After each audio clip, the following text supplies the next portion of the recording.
Agudiza tu oído y disfruta de esta experiencia sonora. Este es un podcast Radio Unal.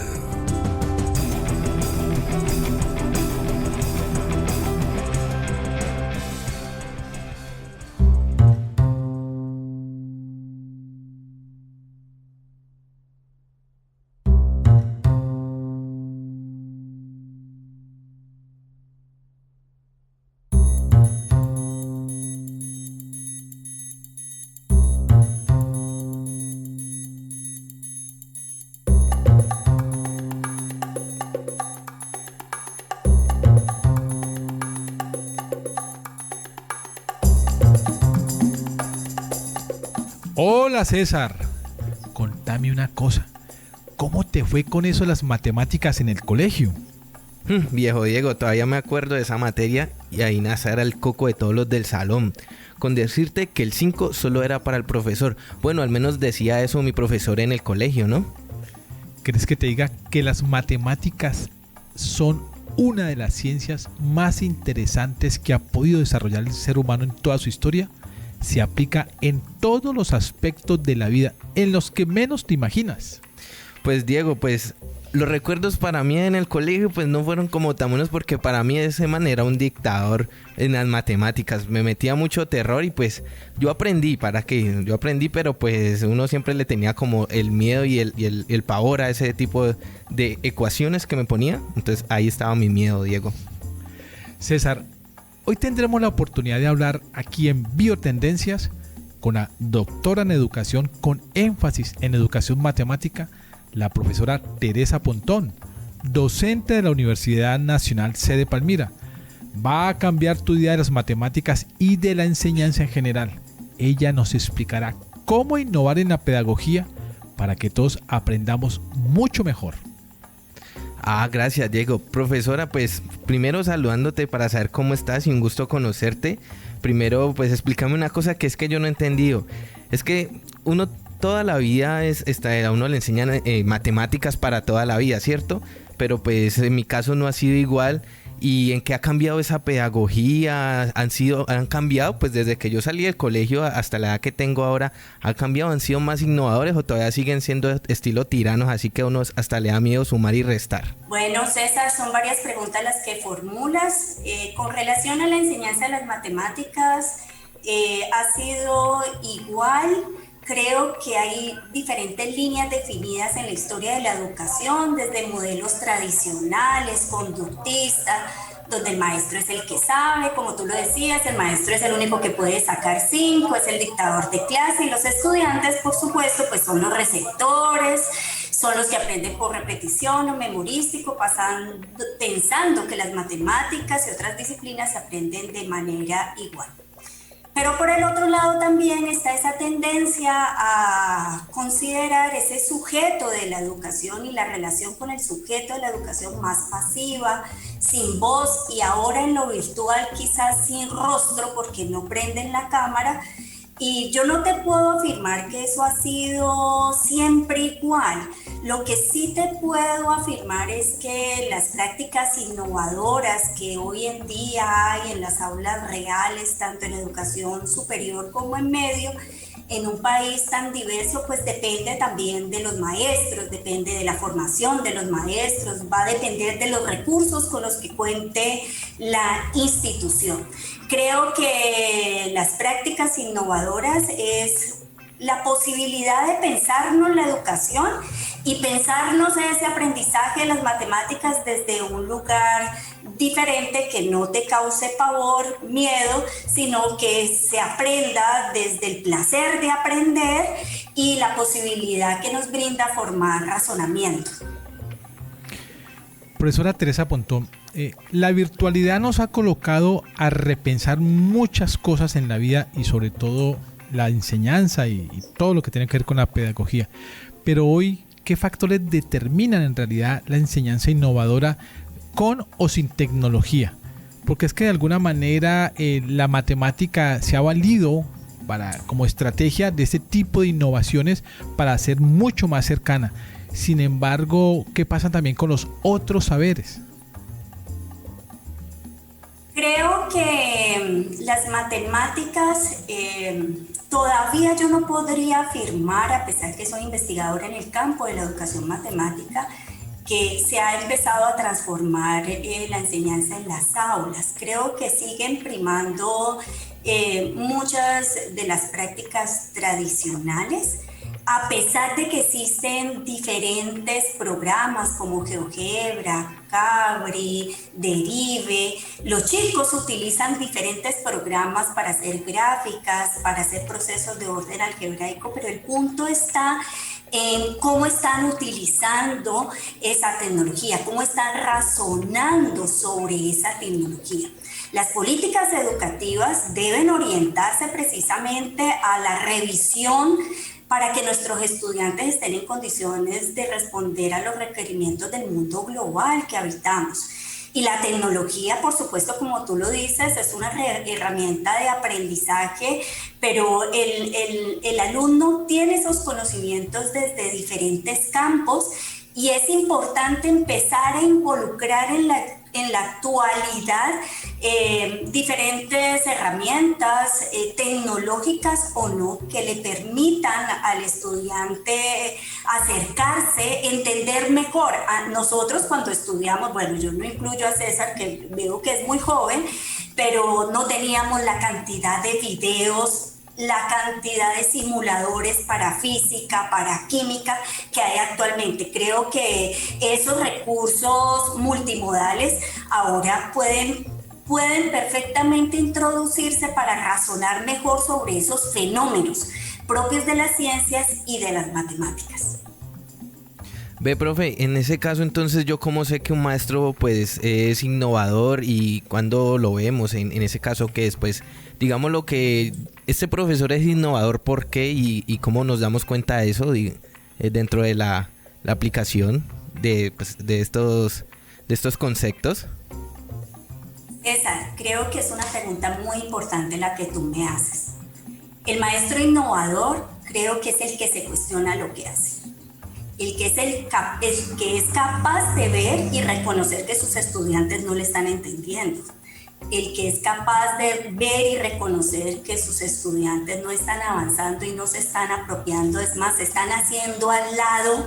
Mientras usted avanza en unos procesos o contenidos, uno va viendo en la educación superior estudiantes que van dejando de asistir, estudiantes que están más pendientes de otras cosas, o en la virtualidad estudiantes que nunca participan. Ese maestro es el que yo puedo considerar un maestro bueno, un maestro innovador, un maestro que quizás tenga mejores preguntas y empiece a diseñar con unos propósitos muy claros.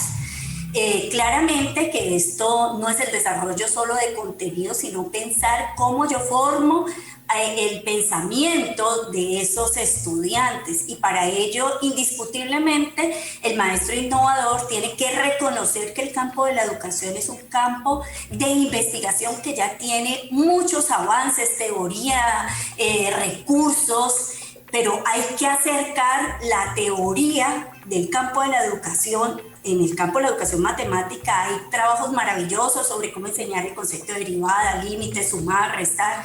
Entonces, es unir un poco la teoría y la práctica en el diseño y en la enseñanza. Creo que un maestro innovador es aquel que todo el tiempo se está innovando en su quehacer como maestro y está colocando a los chicos en un lugar más visible. Les está dando mayor voz, porque no es posible que yo sea innovador si yo no logro entender lo que tú has entendido, César, sobre lo que yo estoy explicando.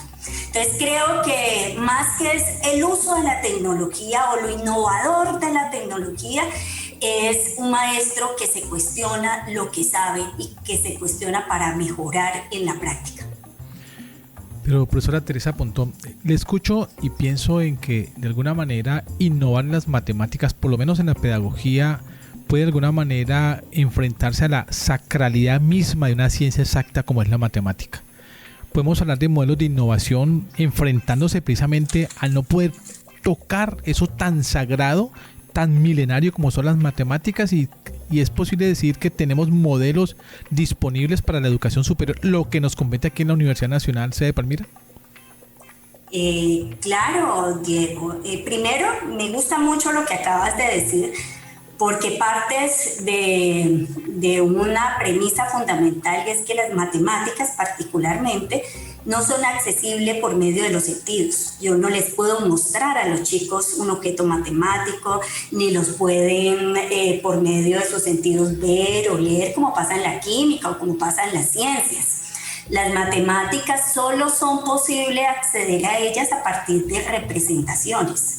Sea representaciones gráficas, sea simbólicas, numéricas, la recta numérica, lo figural. Y creo que un acercamiento, lo innovador no va a quitar la rigurosidad de la formación del pensamiento matemático. Lo innovador es en la entrada a la construcción de esos objetos.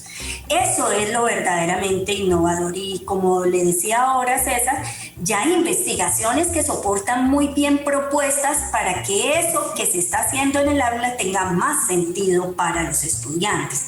El problema de considerar las matemáticas como el coco, o frases muy comunes como yo no soy bueno para las matemáticas, yo no puedo estudiar algo que tenga que ver con matemáticas, es producto de lo que se construye, más bien de lo que no se construye en la escuela. Porque las matemáticas, por ejemplo, es la actividad que te permite generar actividades cognitivas de orden superior. Es decir, que las matemáticas son fundamentales para el desarrollo cognitivo de los seres humanos. Entonces, todos deberíamos de tener buena formación matemática, así vas a estudiar comunicación, literatura, filosofía, porque es la posibilidad de tener un cerebro muy bien desarrollado. El problema es que hemos colocado a los estudiantes en un lugar por fuera de esa posibilidad desde el sinsentido. Lo innovador en la universidad es que los chicos entiendan y reconozcan por qué los cursos de las básicas son fundamentales para su vida profesional, para tomar mejores decisiones. Lo estamos viendo en nuestro país, que en este momento está en crisis. Necesitamos estudiantes con mejor razonamiento para tener mejor posicionamiento político, cultural, por ejemplo. Profe, me das pie para algo. ¿Qué relación existe entre el pensamiento matemático y el pensamiento crítico? ¿El uno es insumo del otro? Están totalmente relacionados. Dentro del pensamiento matemático está procesos como interpretación, argumentación, posicionamientos epistemológicos, y esos posicionamientos epistemológicos es lo que lleva a una mirada crítica de cualquier situación. Todo eso es el pensamiento matemático. El pensamiento matemático no es factorizar. El pensamiento matemático no es saber solo sumar fracciones. El pensamiento matemático es poder dimensionar lo numérico en diferentes situaciones, es lo variacional en diferentes situaciones, porque todas las situaciones, todos los inventos que hay en la humanidad están regidos por procesos y modelos matemáticos. Entonces nosotros no podemos pensar lo crítico, los posicionamientos críticos por fuera del pensamiento matemático. La matemática, al contrario, ayuda, Diego, a la construcción de ese pensamiento crítico.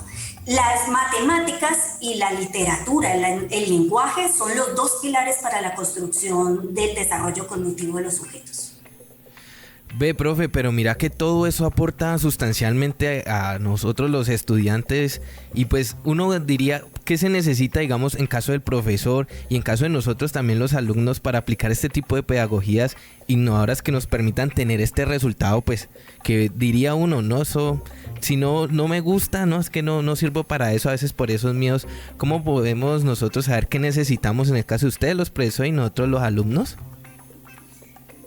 Mira, César, lo primero es, desde mi experiencia en la Universidad Nacional con los chicos de pregrado, de ingeniería, de administración, de zootecnia, que son algunas de nuestra carrera, es ver cómo los cursos de matemática, de cálculo, les sirve a los chicos para mejorar su discurso, para mejorar su forma de escribir, su forma de argumentar, su forma de preguntar.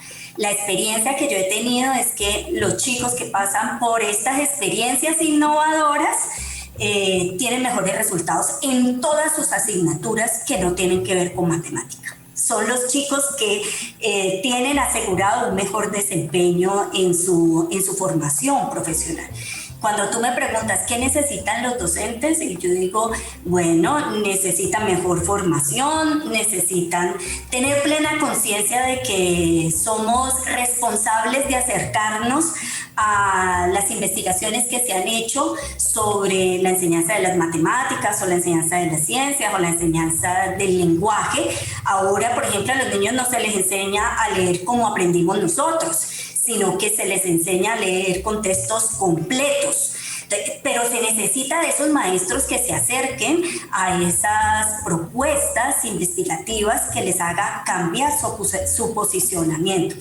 Por supuesto que estas propuestas innovadoras, necesitan que todos los maestros adquiramos habilidades también inherentes para lograr estos cambios, tecnológicos o no, porque por ejemplo en las matemáticas es muy importante el uso de la regla, del compás, que son instrumentos clásicos pero que no se utilizan, y es una herramienta tecnológica supremamente potente. No solo el utilizar GeoGebra, que hace las construcciones, va a cambiar el razonamiento, sino que el estudiante logre entender. Entonces, creo que hay que abrir espacios para intercambiar opiniones, reafirmar que los valores, los criterios y los hábitos son resultados de una nueva educación, que necesitamos mirar cuidadosamente cómo introducir estas innovaciones pedagógicas en la universidad, que vayan articuladas con la cultura universitaria propia de nuestro contexto. Por ejemplo, nosotros recibimos chicos que nunca han estado familiarizados con el Internet. No podemos suponer que todos los chicos tienen la misma familiaridad. Y no por tener familiaridad los chicos saben hacer un buen uso de las herramientas. Por darte un solo ejemplo, hay videos resolutores de ejercicios de cálculo, de matemática, de ecuaciones en YouTube por montón. ¿Y eso ha solucionado la enseñanza de las matemáticas a nivel universitario? No, tenemos los mismos resultados preocupantes. Entonces, eso nos hace ver que el video no va a solucionar, que el programa no va a solucionar. Lo que va a solucionar es la propuesta que lleve el maestro a partir de ese video, la propuesta que lleve el maestro a partir de esos simuladores. Entonces, creo que se necesita, y en eso soy insistentes, maestros con mayor conciencia innovadora, o de lo que implica su transformación en ese campo innovador. Profesora Teresa, tradicionalmente, y hago énfasis en la palabra tradicional, la educación ha sido un modelo estrictamente bancario. Medianamente ahora ha intentado ser un poco más horizontal. No obstante, ¿cómo se ha logrado implementar precisamente esta innovación que debe enfrentarse a esta tradición, diríamos ni siquiera centenaria, milenaria? Creo que es de las cosas más difíciles. Porque tenemos un sistema, como tú lo has dicho, construido bajo esa repetición de esas prácticas. Tú puedes ver maestros muy jóvenes, maestros que no han sido formados en pedagogía o en didáctica, sino maestros, por ejemplo, que han estudiado matemáticas puras en su pregrado, en su maestría y en su doctorado, y repiten las formas de enseñanza de cómo le enseñaron a él. Y lo hace no desde la mala intención. Yo creo que en nuestro sistema los maestros hacen lo mejor que pueden su trabajo desde sus creencias y desde su formación. Pero el problema es que nuestro sistema necesita saber que los maestros somos la profesión que más debe cuidarse, que más debe fortalecerse, que más debe cuestionarse y autocuestionarse en el día a día. Y no solo hablo de los maestros de matemática, en educación superior tenemos ingenieros, tenemos profesionales de las disciplinas formando profesionales, pero que no se han cuestionado su papel como maestro. Dan por hecho que por tener el conocimiento disciplinar ya es garantía para poder acceder, para poder que los chicos accedan a ese conocimiento. Creo que es una transformación, y ahí les voy a contar una anécdota. Yo tuve la oportunidad de ir a Japón a conocer su sistema educativo, y una de las cosas que más me llamaba la atención es que después de la Guerra Mundial ellos le apostaron a la educación como el pilar para poder transformar su país. Y pues no tengo que decirle lo que es Japón hoy en día. La educación es eso. La formación del maestro para Japón es la tarea principal de todo el sistema educativo, de toda la sociedad, porque ellos saben que pueden competir con otras potencias en tanto su sistema educativo forme chicos o profesionales con mayor capacidad de razonamiento. Ve, profe, interesante todo eso que nos estás contando, pero ¿qué recursos se requieren para ser innovador en la enseñanza y el aprendizaje? Pues ya sabemos que no basta con la tecnología y con los computadores, profe. Creo, César, que los recursos que se requieren son los recursos que los maestros determinen para el diseño de actividades que sean potentes, que sean innovadoras. Ahora hay muchas animaciones, hay videos, hay simuladores muy bien construidos que se pueden incorporar al aula de clase.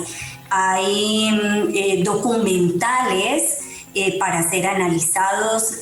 Hace poco vi en Netflix un documental sobre el mar y todos los daños ecológicos que se están haciendo alrededor, y digo, ese es un material que debe llevarse al aula, pero no solo debe llevarse al aula, sino hacer un diseño de una actividad de aprendizaje muy clara que le permita a los estudiantes discutir, analizar alrededor de ese recurso.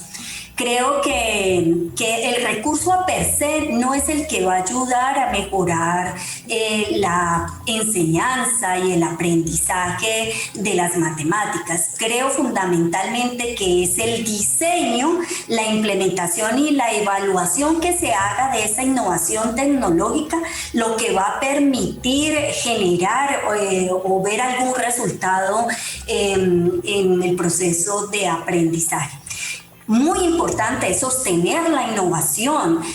No solo es llevar unos recursos al aula, sino que esos recursos se vuelvan parte del quehacer del estudiante. Y no solo estoy hablando de recursos tecnológicos en matemática, algo que no tiene fuerza en la escolaridad y no solo a nivel superior, es el uso de la regla, del compás, del transportador, que fueron el fundamento de la geometría euclidiana.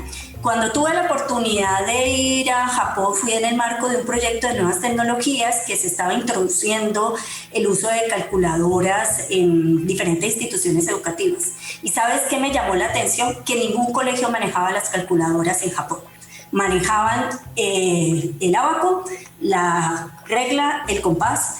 Y mi pregunta es, ¿y por qué no utilizan? Porque es un país altamente tecnológico. Pero en la educación, si ellos no lo saben llevar al aula, si no se han pensado muy bien cómo transformar conocimiento con esos recursos, todavía no lo implementan.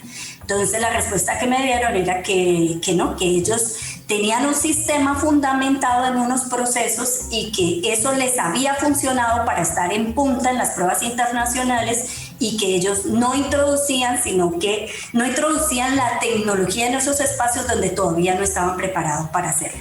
Entonces creo que cualquier uso de recursos requiere de un análisis por parte del maestro para poder llevarlo al aula. Creo que ahora hay muchos cursos de inglés que los chicos pueden aprovechar, pero el curso por sí solo, a menos que sea un chico con un desarrollo de la autonomía, porque eso también se va construyendo, de manera que los estudiantes puede que no tengan más adelante un curso supremamente innovador, pero como ya han cimentado en ellos una autonomía, un pensamiento crítico, pues van a utilizar los recursos. Finalmente, profesora Teresa Pontón, conclusiones que quedan en esta charla supremamente interesante, yo diría fundamental, para dos escenarios, el de los docentes y el de los alumnos. Las matemáticas o la matemática, para hablarlo en singular como ciencia, pues diríamos que es un basamento transversal para cualquier conocimiento y deberíamos de enamorarnos muchísimo más, porque alguien dice, respiramos matemática desde que nos levantamos hasta que nos acostamos, aún así como yo hayamos estudiado comunicación social, ¿no le parece? Claro que sí, Diego, claro que sí. Yo lamento mucho hace muy poco escuchar una de mis mejores alumnas que está estudiando ingeniería en nuestra sede. Me dijo, profe, yo tuve una profesora, hice una encuesta para una conferencia que iba a dar y les pregunté que en qué se diferenciaba eso que yo hacía en el curso de cálculo con lo que ellos habían hecho en su escolaridad pasada. Y esa niña mi profesora me dijo, no vaya a estudiar nada de matemáticas que usted no va a poder. Eso me partió a mí el alma, como en pleno siglo XXI tenemos todavía profesores que piensan que las matemáticas son exclusivas. Las matemáticas son para todos, pero la forma de acceder a ello es la responsabilidad de nuestro sistema educativo. Y nosotros tenemos que velar precisamente, Diego, porque las matemáticas hagan parte de la existencia de todos los chicos. Vaya a estudiar o no una ingeniería, es la posibilidad de desarrollar su razonamiento, y esa posibilidad debe tenerlo todos los sujetos. En los currículos aparecen los cursos de matemática en el ciclo de fundamentación por algo. Y aquí en Colombia se han disminuido los cursos de fundamentación porque se cree que, ¿para qué va a servir el álgebra lineal específicamente? Yo te digo, en el campo, mi esposo es ingeniero, los ingenieros no van a utilizar la derivada de segundo orden puntualmente, eso lo hace un programa, pero lo que se construye es razonamiento. Y creo que es un derecho que debería tener todo ciudadano colombiano, y de acceder a su formación cognitiva superior. Y creo que eso va a fortalecernos en todo sentido, cultural, ética, socialmente. Y se requiere innovaciones tecnológicas, pero también se requiere políticas educativas más claras que permitan entender qué implica esa innovación tecnológica, porque particularmente soy oponente a utilizar tecnología sin saberla utilizar. Ahora, con la migración a las clases virtuales, creemos que porque estamos frente a un computador, porque transcribimos lo del tablero en una pantalla, nos volvimos tecnológicos y virtuales. Y resulta que no, estamos haciendo lo mismo, pero sí hemos perdido mucho, que es el contacto con los estudiantes, porque los estudiantes en estos medios no prenden las cámaras, o sea, que perdieron la voz y ya también están perdiendo sus rostros. Están perdiendo su concentración, porque las matemáticas, en todo mi discurso, no estoy diciendo que sean fáciles, no estoy diciendo que sean espontáneas ni naturales, pues claro, es el desarrollo de su capacidad de pensamiento, pero hay que acompañar en esa construcción, hay que incentivar más que los estudiantes pueden hacer esa construcción. Y creo que eso va a cambiar un poco lo que hemos pensado, que es la comunicación entre los profesores y los estudiantes, abrir nuevas formas de discusión, que la información llegue con mayor rapidez y mayor ajuste a las demandas políticas y culturales de este momento. Cualquier innovación requiere que pensemos muy bien esos vectores espaciales, como el aula, los vectores temporales que han presidido el aprendizaje en la vida universitaria. Pero esa reconstrucción necesita que nos tomemos tiempo de pensarlo, que estudiemos para poder que nosotros estemos fortalecidos en esas propuestas que vamos a llevar al aula. Profe Teresa, muchas gracias por convencerme que existen diferentes formas y creativas, sobre todo para poder aprender, y sobre todo para quienes como vos tienen la tarea de impartir conocimiento. La verdad, gracias por quitarme ese miedo a las matemáticas, porque viéndolo de esa manera con la pedagogía, pues me animo a inscribirme en un curso de matemáticas y fortalecer lo que ya antes había aprendido. Gracias, profe. No, gracias a ti, César. Y claro, te espero en mi curso de cálculo diferencial. Por supuesto que sí. Y Diego, muchas gracias por la invitación a este espacio. Y sí hay formas innovadoras de acercarnos al conocimiento y espero que para todos los estudiantes que ingresen a nuestra universidad encuentren esas formas innovadoras y cada vez estén más convencidos de que las matemáticas y las ciencias en particular no son contenidos, es posibilidad de desarrollar nuestro posicionamiento crítico, nuestra mirada del mundo y quizás aportar a las construcciones que requiere en este momento nuestro país.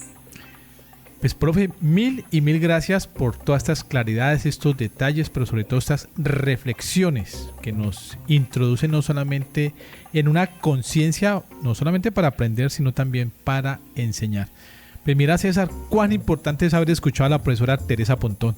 Te ha quitado esa idea errada que tenías de las materias difíciles, sobre todo las matemáticas, lo cual no era del todo cierto, César. Hoy día, alumnos y docentes cuentan con miles de herramientas y modelos para facilitar la comprensión y el aprendizaje, pero sobre todo la aplicación de los saberes en la vida cotidiana.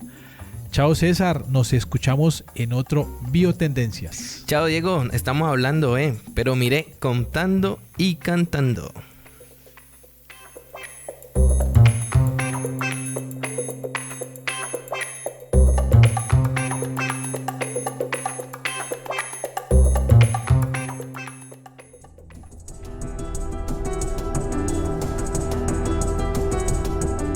Las opiniones aquí expresadas son de entera responsabilidad de sus autores y solo comprometen a los realizadores de este podcast. No representan necesariamente el pensamiento de Radio UNAL ni la posición oficial de la universidad.